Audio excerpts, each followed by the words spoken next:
Hola amigos, ¿qué tal familia Southwest Church? ¿Cómo estamos? Y bueno, vamos comenzando, no sin antes, haciendo una pequeña oración. Amén. Cerramos nuestros ojos. Bendito Padre Celestial, te damos gracias, Señor, por este día, por todo este estudio y aprendizaje que tú nos das, Señor, porque no solamente es de nosotros hacia afuera, sino nosotros también aprendemos, Señor. No nos jactamos de nada, Señor, sino de que nos haces falta cada día y conocerte más. Bendecimos estas palabras, este estudio, estos minutos, Señor, que sean para ti, que sean para edificar, sean para construir, Señor, en el alma, en la vida diaria. En el nombre de Cristo Jesús. Amén. Amén. Amén. Bueno, pues comenzamos. Bien. Ok, vamos a continuar con la lección número 2, que se llama El peligro reversionismo.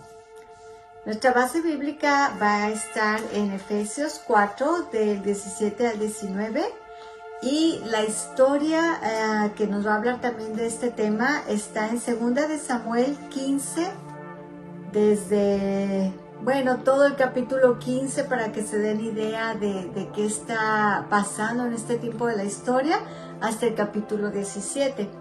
No lo vamos a leer todo aquí en la clase porque está largo, pero los invito a que en su casa lo puedan leer. La vida cristiana es una vida de absolutos. En un momento estamos controlados por el Espíritu, llevados por el Espíritu Santo ya como creyentes, y a veces, por otro lado, podemos estar controlados por la carne, por el yo y todo lo que el mundo nos ofrece. Entonces, hay que vivir una vida que sea más absoluta al Espíritu, que nos rijamos más por lo que dice la palabra de Dios y por lo que el Espíritu Santo nos está mostrando. Aún así, con ello, porque somos humanos y vamos perfeccionándonos, todavía no somos perfectos, a veces podemos cometer pecados. Pero ese pecado puede tener una corrección, siempre y cuando primero nos arrepintamos de corazón delante del Señor y confesemos. Es muy importante confesarle al Señor lo que ya estamos mal, y si tenemos que confesarlo con la persona que estuvimos mal o con una autoridad espiritual, hay que confesarlo, porque en la confesión ahí el Señor trae el perdón, ahí es la constancia de que, de veras sí te arrepentiste, ¿verdad? Si por alguna situación la persona que confiesa sigue cometiendo el mismo pecado, entonces ya es un trato un poco más delicado, ya es una situación espiritual de cadenas y tiene que tratarse de manera específica conforme la autoridad espiritual lo esté cuidando, ¿verdad? Esta persona. Si nuestra digresión, que es como el ir para atrás en lugar de ir para adelante, al no cambiar, vamos para atrás. Entonces, si nuestra carnalidad no se detiene con la confesión, nos llevará a un estado más peligroso y destructivo que llamaremos reversionismo. El reversionismo es ese estado del creyente donde cometió un pecado y quizá lo reconoce, pero no se arrepiente de corazón, no hace un cambio al respecto, ¿verdad? Pone quizá justificaciones, se basa en cosas reales que le provocaron ese pecado, pero al final, delante de Dios, pues, ¿qué nos vamos a justificar delante de Dios? En Efesios 4, 17, 19 nos dice: Esto pues digo y requiero en el Señor, que ya no andéis como los otros gentiles, que andan en la vanidad de su mente, teniendo el entendimiento entenebrecido, ajenos de la vida de Dios, por la ignorancia que en ellos hay, por la dureza de su corazón, los cuales después que perdieron toda sensibilidad, se entregaron a la lascivia para cometer con avidez toda clase de impureza. Fíjense cómo este versículo nos muestra una relación tan ligada que tiene nuestra mente con nuestras acciones. Antes de pecar ese pecado, antes de que llegue a ser un hecho, está en el corazón, en la mente de la persona. Y este versículo nos dice que cuando tú vuelves a ese pecado, ya la mente se va como cauterizando, como que pierde la sensibilidad al pecado, al sentirse mal, y empieza a ir para atrás, ¿verdad? Y empieza a cometer toda clase de impurezas. Hay otro versículo en Romanos 12 que dice: pero transformaos vuestra mente renovándola con la palabra del Señor. Tenemos en esta carrera que es caminar con Cristo, tenemos que cuidar qué hay en nuestra mente. Una vez yo recuerdo que en una prédica había una ilustración como de que un pájaro llegue a tu cabeza y que quiera hacer nido ahí, ¿verdad? Claro que la mayoría lo va a espantar. Pues así son los pensamientos que no son agradables a Dios. Cuando llegue un pensamiento que te quiera alejar de lo que a Dios le agrada y de tu comunión personal con Dios, lo tumbas, lo quitas de tu cabeza porque no lo vas a aceptar. Una vez que dejes que ponga un poquito de paja, ese mismo pensamiento va a poner un poquito más, y al rato vas a tener el nido de pájaros feos, que son pensamientos que no le agradan a Dios, y eso te tiene que llevar a dar un fruto después, ¿verdad? De que lamentablemente va a ser algo malo, porque permitiste que entrara en tu mente algo que pues obviamente después va a dar una acción. Entonces hay que tener mucho cuidado, hay que analizarnos. Este estudio muestra pasos en los que podemos analizarnos para darnos cuenta de qué tan grande es el amor de Dios, que nos corrige una y otra vez porque no quiere que nos perdamos. Y el primer paso es una voluntad negativa hacia la palabra de Dios. Cuando alguien yo no quiero leer esa Biblia, no creo, lo dudo, ¿qué está diciendo Dios ahí? No creo mucho que sea Dios. Cuando ya hay una duda, una negación a la palabra de Dios, hay que tener cuidado, hermanos. Hay que tener mucho cuidado. Está bien el investigar, está bien el comprobar, el estudiar, ok, a ver, esto dice, pero ¿por qué dice esto? Y interesarte en resolver el por qué lo dice, eso sí está bien, porque tu corazón está queriendo saber más de Dios. Exacto. Cuando somos con ánimo amargo, cuando somos celosos, cuando caemos en el error de tenernos lástima a nosotros mismos, de sentirnos la víctima siempre, o de estar con temor, con miedo de todo. Todas esas son características que nos ayudan a podernos dar cuenta, no estoy viviendo en el fruto del Espíritu Santo, ¿verdad? Y hay que ponerse de rodillas para que el Señor nos ayude. Cuando no creemos que Dios gobierna sobre estas condiciones de nuestra mente, estamos diciendo no a la palabra de Dios. Y hay que esforzarnos. Muchas veces hay que estar hasta peleando con nosotros mismos para agarrar lo que Dios sí quiere, en lo que debemos de esforzarnos, ¿verdad? Porque veníamos del mundo, veníamos con 1000 cosas de influencias del enemigo y actitudes del mundo, y a veces sí nos vemos peleando nosotros contra nosotros mismos, y gloria a Dios por eso, porque entonces estamos buscando transformar nuestra mente a la mente del Señor, que todo sea renovado, que todo sea cambiado, que dejemos que el Espíritu Santo reine con amor, gozo, paz, paciencia, benignidad, bondad, fe, mansedumbre, templanza. Y quitémonos de celos, de rencillas, de amargura, de temores. El segundo paso es la creación de un vacío en el alma. Todos somos llamados a ser llenos por Dios. Pero cuando tú decides, que no empezar a creer mucho en Dios, entonces tú mismo estás creando un vacío dentro de ti. Cuando nos volvemos negativos hacia la palabra de Dios, hacemos ese vacío en nuestra alma. Entonces, ya que el alma no fue creada para estar vacía, inevitablemente aceptará mentiras, aceptará cualquier otra cosa, ¿verdad? Que le venga, meditación o cualquier cosa del mundo, ahí va el alma a caer en esa trampa. Cuanto más tiempo permanecemos fuera de la comunión con Dios, más difícil se nos hará acercarnos a su palabra, más difícil querremos tener tiempo de orar, tiempo de leer la palabra. Vamos a hacernos como flojitos, ya no quiero abrir ese libro tan pesado, y la vamos a ir dejando ahí que se empolve.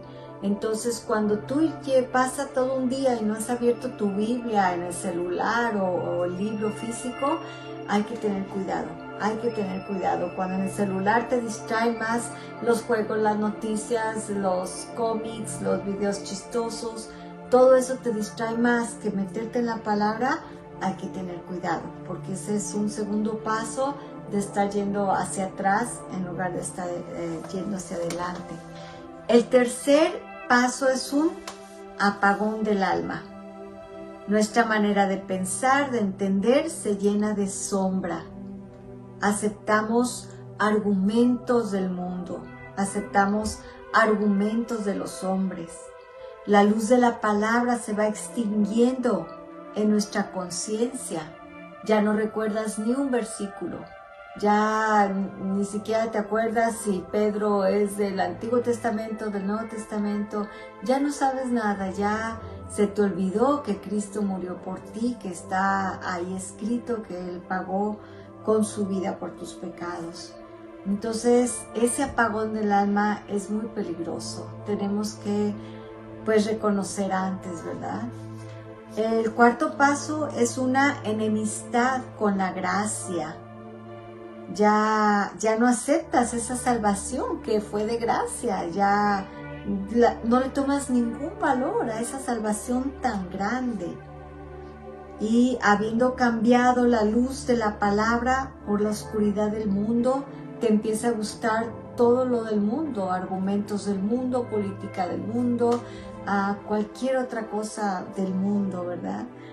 Y hay que tener cuidado porque estar enemistado de la comunión íntima con el Señor es un paso para ir atrás. El Señor nos ama, pero Él respeta mucho nuestras decisiones.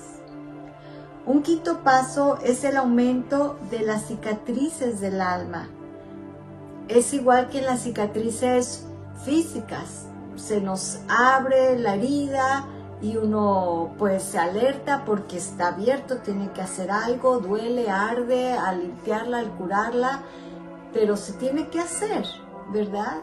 Porque si nada más está una herida y tú la tapas con un trapo y la tapas y la tapas y la tapas, pues quizá va a empezar a hacer costra, pero debajo de esa costra va a haber pus quizá.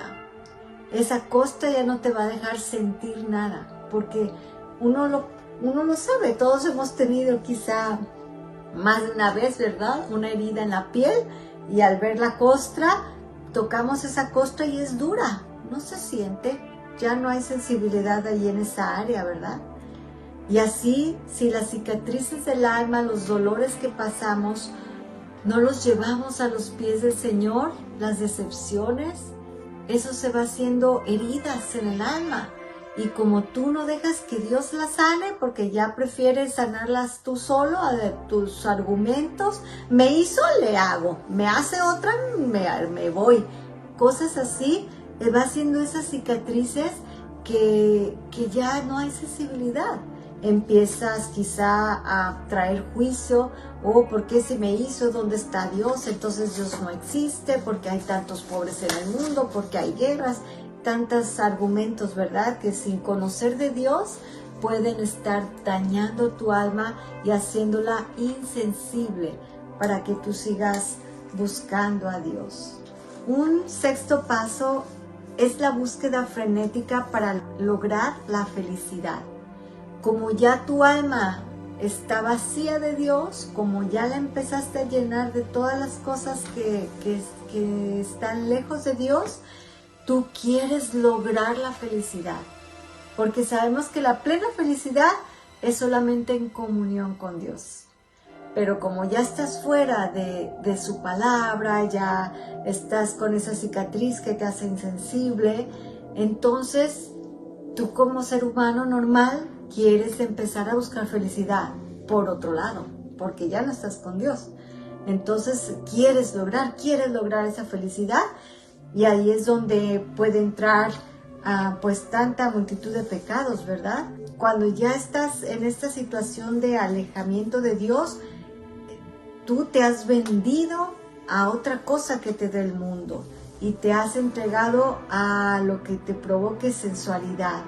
Tú vas a empezar a buscar, pues puede ser satisfacción de la carne, puede ser satisfacción también filosófica. Muchos se desvían con sus propios pensamientos de filosofía de la vida. En este punto podemos decir que nos hemos vuelto al mundo para recibir satisfacción en lugar de volver a Cristo. Esa satisfacción va a ser solamente temporal, porque sabemos que correr tras la solución instantánea es vender tu alma para satisfacer tu cuerpo, es entrar ya en los juegos del enemigo, es alejarte, ¿verdad? Y estar jugando algo que que está completamente separado de Dios. El séptimo paso es llegar al punto de ser implacable. Cuando tú ya destruiste tu vida y todavía quieres seguir en eso, ya eres implacable, ya nadie te puede decir nada porque tú has decidido correr por ahí, y al contrario, no nada más tú no quieres cambiar, sino que jalas a más para el mismo camino, para alejarlos de Dios y para que sean también pues sin la gracia del Señor, ¿verdad? Cuando llegamos a este punto, nada hay que nos pueda hacer felices. El proceso de aumentar las cicatrices ha destruido nuestra capacidad de poder apreciar las cosas en su justa perspectiva. Cuando alguien está ya enredado en todas estas mentiras, engaños del enemigo, en esta muerte separado de Dios, ya tu punto de vista es completamente injusto, completamente sin juicio, no cabal, ¿verdad? Cuando el alma se convierte en una vasija arruinada, se ha destruido la capacidad de gozar de las funciones normales de la vida. Un ejemplo que creo yo que a la mayoría les es claro, en la situación sexual. Cuando Dios hizo el hombre con la mujer, Dios hizo la relación sexual, pero en una relación completa, del completo Adán con la completa Eva, ¿verdad? Y ahí había bendición porque eran una sola carne, decía Cristo, cuando ya se unen una sola carne, ¿verdad? Pero cuando alguien se aleja de Dios, pierde total idea de lo que es la bendición de Dios y deja que entre lascivia a su mente, que es el quererte satisfacer a ti mismo, lujuria, y empieza todo ese desorden. Pero en cualquier otra área, ¿verdad? También en el área de ambición financiera, el Señor nos hizo capaces para alcanzar y lograr cosas y tener el fruto del trabajo. Dice la palabra, el obrero es digno de su salario. Trabajó y él merece recibir algo a cambio, ¿verdad? Pero hay personas que si alejadas de Dios están, trabaja y ya solo esa ambición de tener, y ahí ya pierden el equilibrio, pierden el justo juicio, pierden la perspectiva.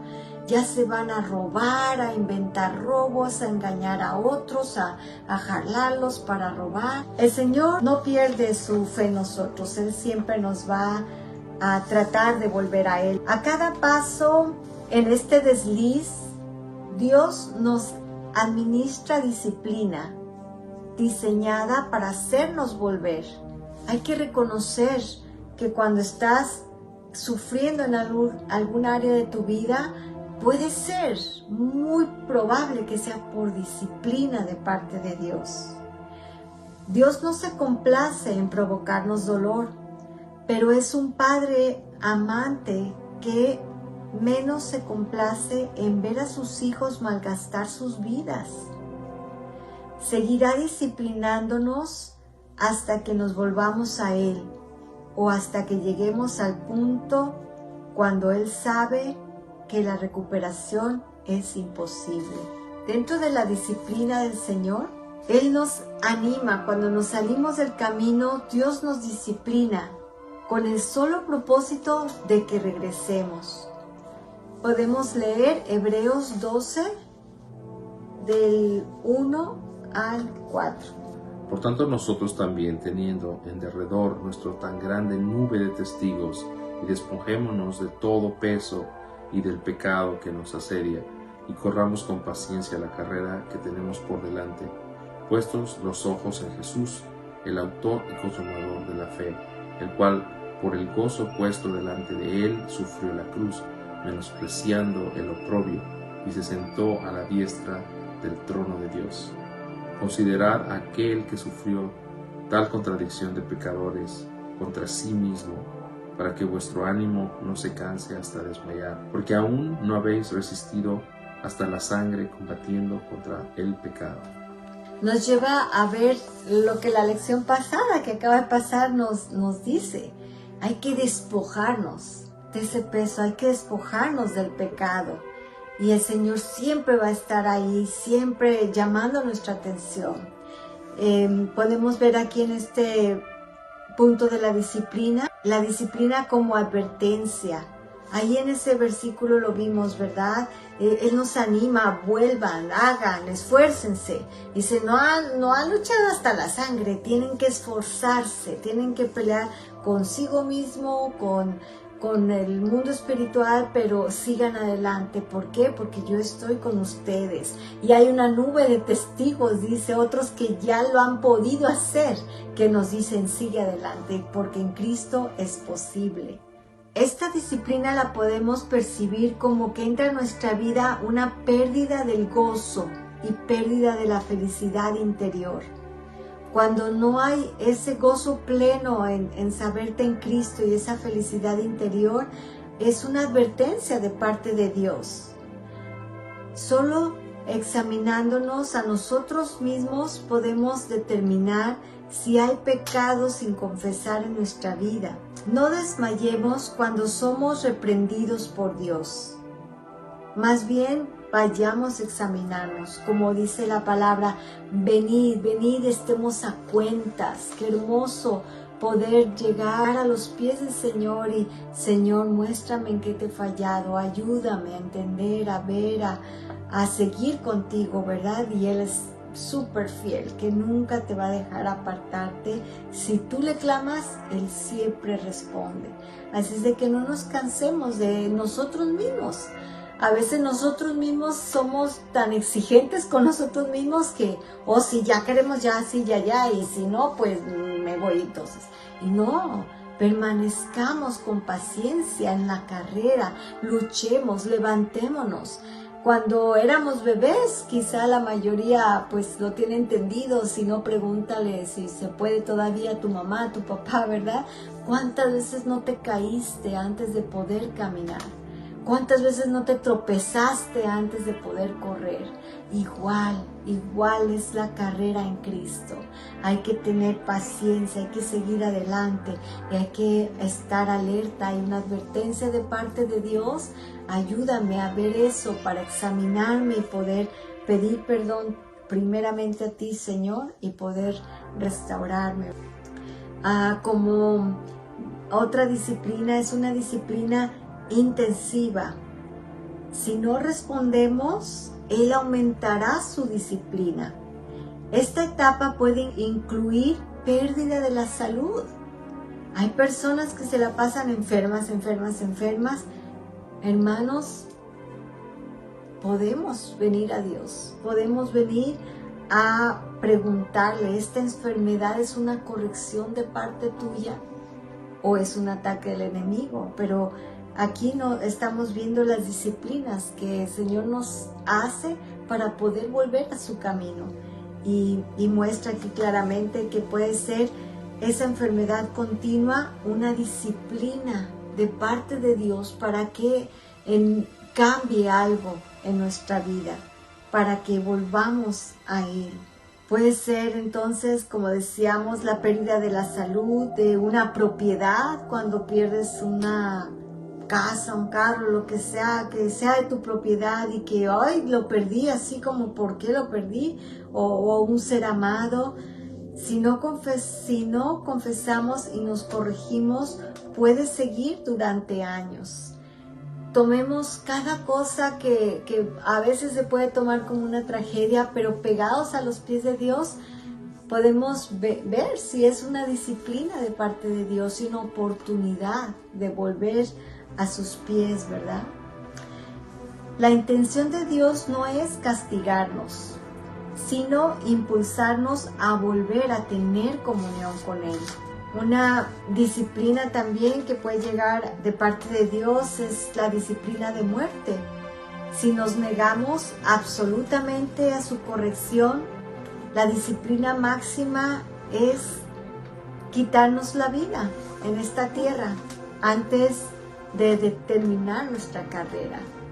Muchas veces, pues, solo Dios sabe, ¿verdad? Porque algunas personas se van antes que otras, pero aquí viendo disciplinas de parte de Dios, puede ser la muerte una disciplina de parte de Dios. Puede llegar antes de que cumpla su objetivo, antes de terminar la carrera, puede llegar la muerte. Como hijos de Dios, estaremos sujetos a la disciplina toda la vida, porque nuestro Padre nos ama tanto que quiere hacer de nosotros algo grande. Nunca menospreciemos la disciplina de parte de Dios. Nunca pensemos que es injusto, porque sabemos por su palabra que Él es justo. Aunque nosotros no entendamos, siempre hay un porqué. Y yendo en comunión con Él, Él nos va a explicar el porqué. Vamos a ver un ejemplo en la palabra. Es la historia de 2 de Samuel que les comentaba al principio. Ahitofel murió de pecado de muerte. Su reversionismo fue de un tipo muy sutil. A diferencia del rey David, no cayó en sensualidad y lascivia.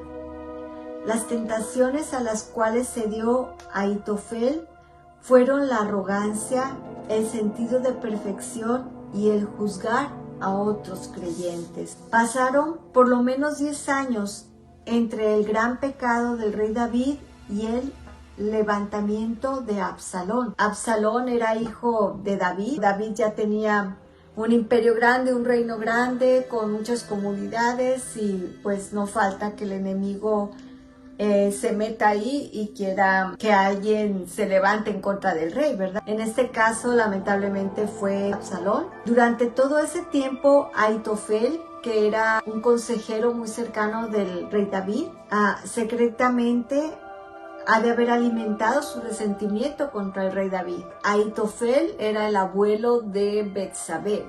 Betsabé fue una de las mujeres de David, que fue tomada por el rey David, pues de una manera como violenta. Abusando de, no violenta, pero abusando de su autoridad. Y bueno, si leemos 2 de Samuel, ahí van a conocer toda la historia.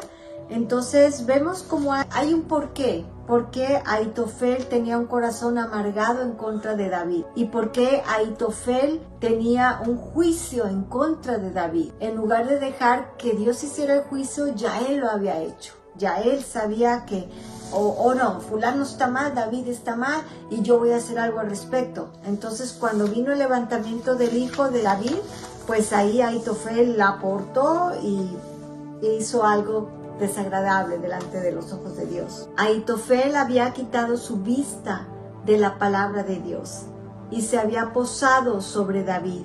un hombre que como todos tenía pies de barro. El Señor nos ayude a no mantener un juicio en nuestros corazones delante de las personas, porque podemos decir, es que fulano está mal, y tienes todas las razones y justificaciones para decir fulano está mal, pero a ti no te puso Dios como juez de él o de ella. Y en tu corazón tiene que haber solamente yo sigo a Dios, yo perdono, yo se lo dejo en manos de Dios. Dios, ¿qué quieres que haga en esta situación? Porque si te fijas en una persona, entonces estás perdiendo tu mirada de Cristo. Si te fijas en una situación, estás perdiendo tu mirada de Cristo. Si dejas que la amargura crezca en ti, estás perdiendo tu mirada de Cristo. Si te empiezas a ver solo tú, estás perdiendo tu mirada de Cristo. Nuestra parte es hacer que la palabra de Dios sea lo principal en la vida. Dar a las personas el derecho de aceptarla o rechazarla, y luego dejar que Dios se ocupe de ellas y sus decisiones. No es responsabilidad nuestra condenar o juzgar a ningún otro creyente. Esos son derechos que se reserva a Dios. Él es capaz de condenar y corregir a sus hijos. Confiemos que Él es completamente capaz de corregir a cualquiera en esta tierra. Ahitofel se había convertido en un enemigo de Dios. Ahora luchaba no contra David, sino contra Dios. Ahitofel supo que tendría que enfrentar al rey y no pudo aguantar la idea. No pudo manejar las consecuencias de sus propias elecciones arrogantes. Murió como Judas 1000 años después por su propia mano. La traición de Ahitofel no fue algo repentino. Él había tomado una decisión tras otra, concentrándose en la reversión que había tenido David. La reversión de Ahitofel hacia el legalismo lo llevó a la muerte.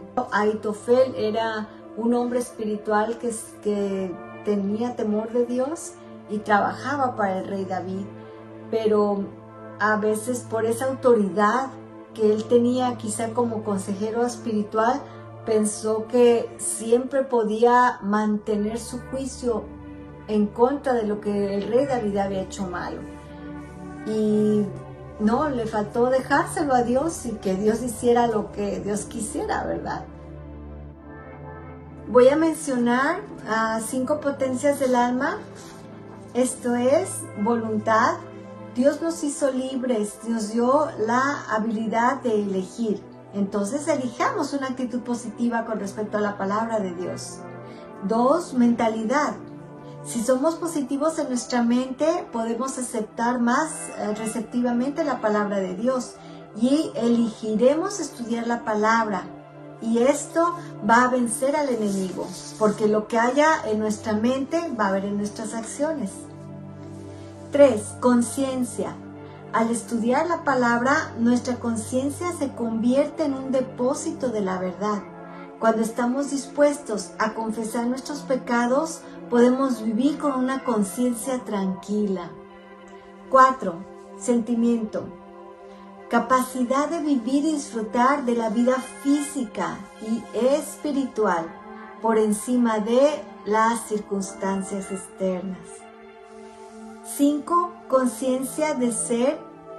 Podemos aceptarnos a nosotros mismos cuando nos identificamos en la grandeza que hemos sido creados por Dios y que tenemos un plan de Dios para cumplir en esta tierra. Cualquiera de estas señales que vamos viendo, regresar a la palabra, regresar a la comunión con Dios, pedir oración, orar nosotros y seguir luchando la buena batalla, como lo vimos en la lección pasada, correr esa buena carrera, esforzarnos, disciplinarnos. Gracias, hermanos, porque en el Señor tenemos bendición. Amén, gracias por esta lección, Susi, estuvo pues bastante buena y de alguna manera está ligada una de la otra. Pues es como correr en el sentido contrario, en reversa. Son grandes pruebas, pero los invitamos a que nos mantengamos en fe, orando, intercediendo. Siempre hay que hablar cuando tengamos estos casos de reversionismo, pues no hay que callarse. Primeramente ante nuestro Dios, pedirle dirección, guianza, y que aumente nuestra fe. Y que otros también intercedan, ¿verdad? Segundamente, ve con alguien que tú confíes de buen testimonio, un pastor o un hermano que te pueda apoyar y decirle qué está pasando. No hay como eso, y hay esperanza, ¿verdad? Hay más oportunidad. Bueno, dejamos esta transmisión y les invitamos para que estén con nosotros la próxima semana, que esta semana sea de bendición para todos ustedes. Dios les bendiga, hermanos. Bye.